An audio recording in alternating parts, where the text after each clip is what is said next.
Hello everybody. Today I have another deck for you, and this one's a little bit special because it involves this card called Gravemonger.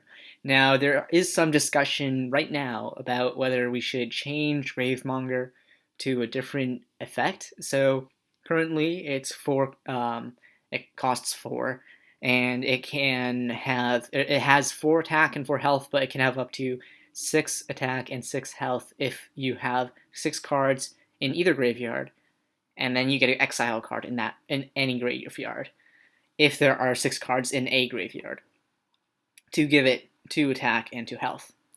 Now it's not seen that much in competitive play, so that's why there's the discussion on whether we can change this card to be more useful.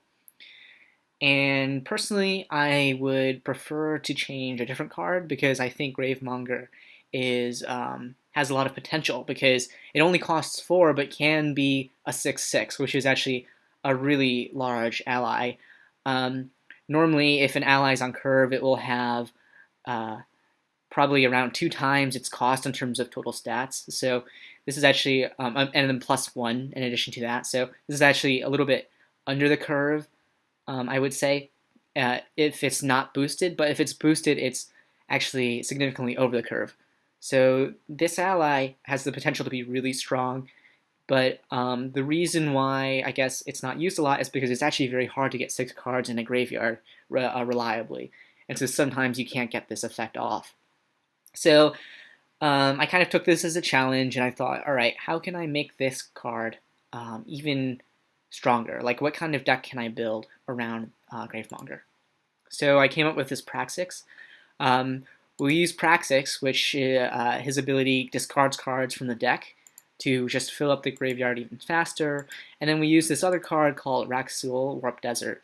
Now, this card goes really well with Gravemonger because you can activate Raxul's ability, and the next card that's exiled gets added to your hand.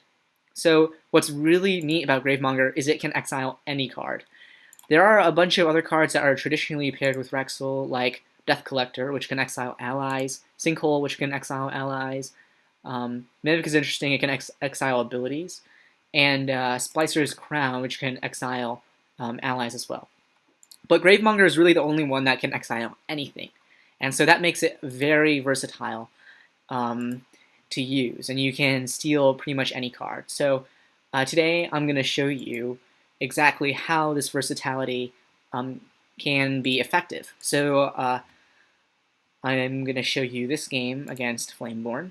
Now, Xana, he's running a 50-card Xana, which is a little bit over 40 cards, and so already I know this is going to be a long game. Xana has a Stally hero ability that heals herself, and so it's very hard to end the game early. So, in preparation for that, I'm just setting up right now. I opt to play Bad Santa instead of playing Harbinger because I felt like early in the game you generally need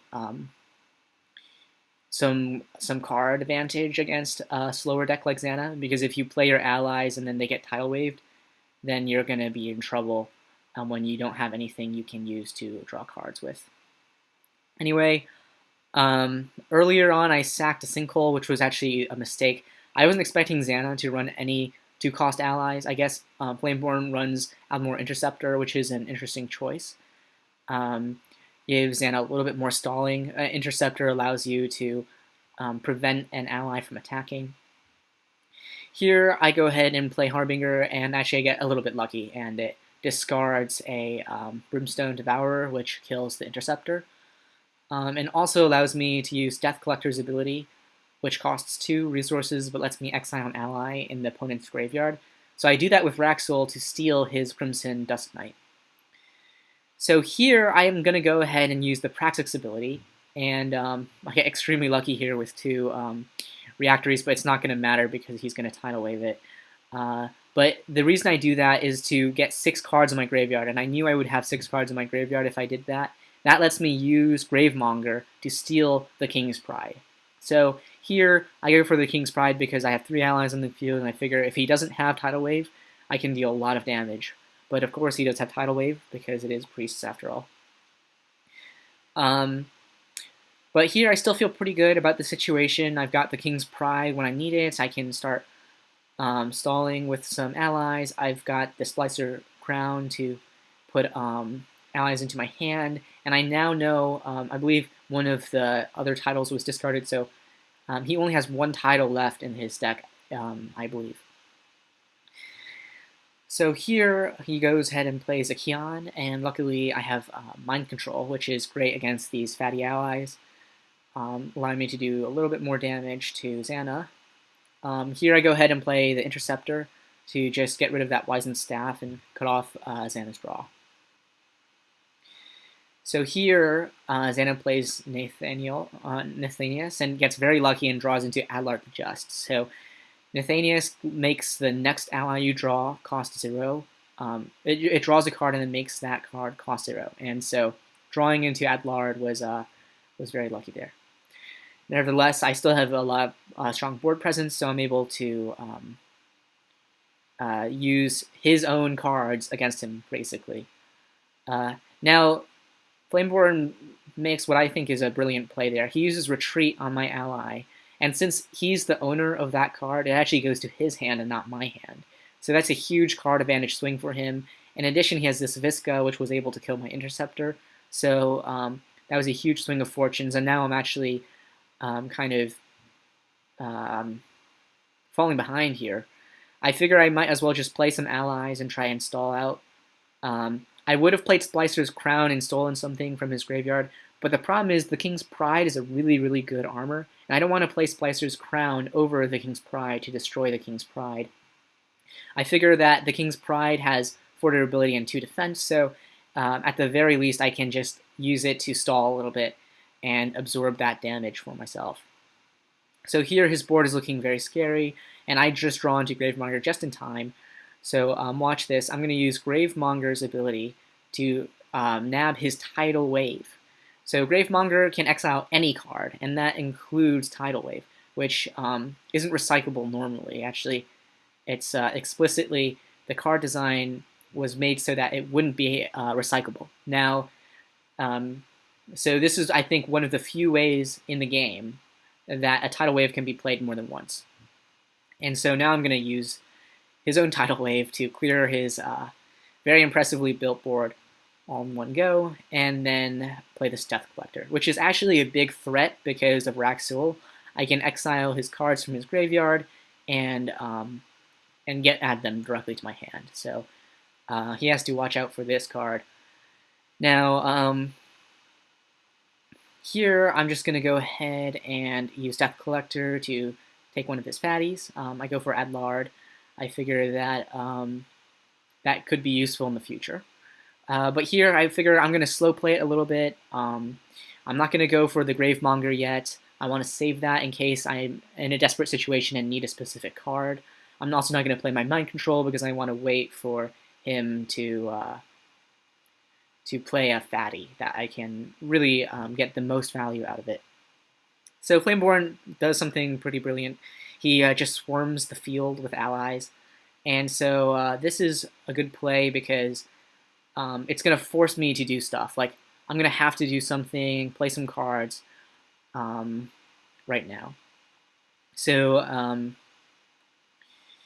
to make sure he isn't able to swarm the field and take control of the board. Now, in this situation, I'm feeling pretty good, but also I need to watch out for this board. I'm thinking maybe I can use Gravemonger to snatch another title again, but I don't want to do that just yet. So instead, I'm going to go for Mimic, which is a card that lets you steal an ability from the opponent's graveyard, use it, and exile it. And of course, because of Raxul, it goes to my hand again. So that allows me to use that Focus Prayer to destroy that Book of Curses that was reducing all of my allies' attack, and also have a Focus Prayer in hand. So this is very nice because Xana is the kind of hero that plays a bunch of expensive armors, items, weapons like the King's Pride, and so having a Focus Prayer in the hand is always a good thing. So here, I just go ahead and kill the King's Pride with his Focus Prayer. And yeah, I'm just going to control the board, play a slow game. I know he's only got one title left, so I'm not going to use all of my allies, but I am going to put enough pressure where it is tempting for him to play title. Now, I blow up his Wizened Staff because I actually don't mind that he's taking cards off of the top of my deck. Chances are they're not going to be as useful for him as the cards in his own deck. And then, of course, he draws into my Mimic, so that's going to allow him to, well, steal my Bad Santa. And actually, what ends up happening is the Mimic goes to his hand, because when Mimic is played, it's exiled, and since it's my Mimic, it's exiled first, and it actually goes to his hand because of Raxul. So that's actually one of the major problems with this deck, I would say. It's that the opponent can use Raxul against you, and so that can be very hard to deal with. So Flameborn presumably draws into that tidal wave because he killed his own Tainted Oracle. So that's pretty annoying. I'm trying to figure out how I can deal with the situation. One of the other weaknesses of this deck is it really needs Raxul to be the most effective. He covers it with Garena, which is pretty smart of him, because that means I cannot add something like Tidal to my hand from his grave. Luckily, he's out of titles, so now I know it's safe to swarm the field with allies, and there's nothing he can do about it.